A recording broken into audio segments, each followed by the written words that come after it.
बिहार चुनाव में करारी हार के बाद प्रशांत किशोर अचानक दिल्ली पहुंचते हैं और वहां वो प्रियंका गांधी से मुलाकात करते हैं।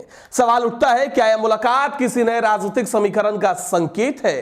क्या जनसुराज की हार के बाद पीके दोबारा कांग्रेस के करीब लौट रहे हैं, या यह सिर्फ एक पॉलिटिकल डैमेज कंट्रोल मिशन है? चलिए जानते हैं आज के इस वीडियो में पूरी कहानी और इस मुलाकात के पीछे की बड़ी सियासी हलचल। नमस्कार, यह हमारा बिहार और मैं हूं आपके साथ दिनकर आनंद। तो आज हम बात करने वाले हैं बिहार की हार से लेकर दिल्ली की मीटिंग तक, यानी प्रशांत किशोर और प्रियंका गांधी की मुलाकात की राजनीतिक मंशा पर। दोनों के बीच पुराने रिश्ते, चुनावी असफलता और भविष्य की संभावनाओं पर चर्चा करेंगे। तो वीडियो को अंत तक जरूर देखिए, क्योंकि इसमें कई ऐसे संकेत हैं जो 2029 की राजनीति तक असर डाल सकते हैं। तो प्रशांत किशोर ने इस बार पहली बार अपनी पार्टी जनसुराज के बैनर तले बिहार में चुनाव लड़ा। उन्होंने महागठबंधन और बीजेपी दोनों के खिलाफ अपना अभियान चलाया, लेकिन नतीजे बेहद निराशाजनक रहे। जनसुराज को एक भी सीट नहीं मिली और लगभग 99% उम्मीदवारों की जमानत जब्त हो गई।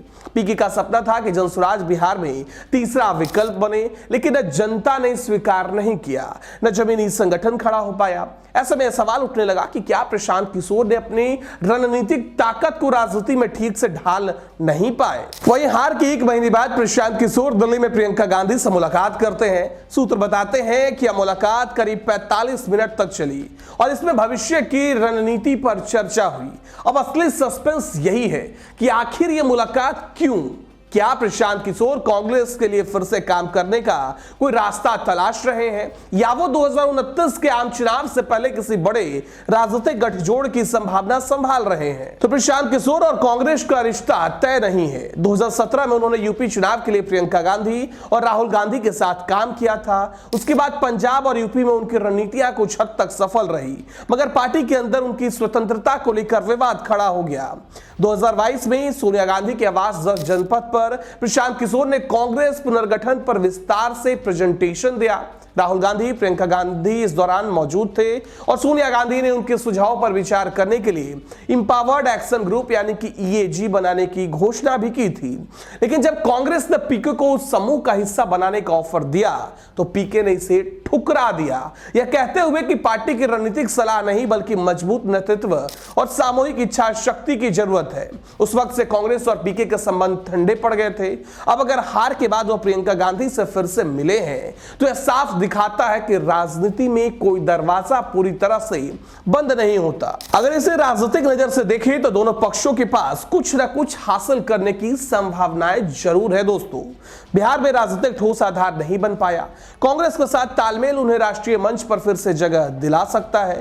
कांग्रेस के लिए पार्टी 2024 के बाद अपनी पूर्ण बहाली की कोशिश में है। प्रशांत किशोर की रणनीतिक सोच, डेटा आधारित राजनीति और जन कनेक्ट फैक्टर कांग्रेस के लिए मददगार साबित हो सकता है। यह मुलाकात इंडिया गठबंधन के दायरे में कांग्रेस और बिहार की नई राजनीतिक संभावनाओं को भी जन्म दे सकती है।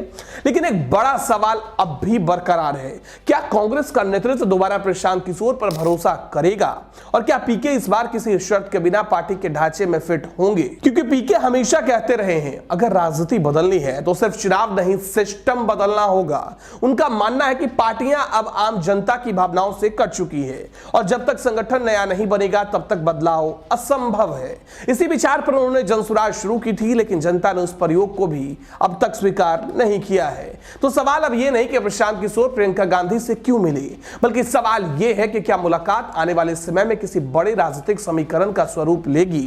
क्या कांग्रेस और पीके फिर साथ दिखेंगे, या फिर यह सिर्फ पॉलिटिकल कर्टसी भर थी? आपका क्या मानना है? क्या प्रियंका और पीके की मुलाकात 2029 की राजनीति का नया अध्याय खोल सकती है? कमेंट में अपनी राय जरूर बताइए और अगर वीडियो अच्छा लगे तो लाइक, शेयर और सब्सक्राइब करना बिल्कुल ना भूलें। नमस्कार।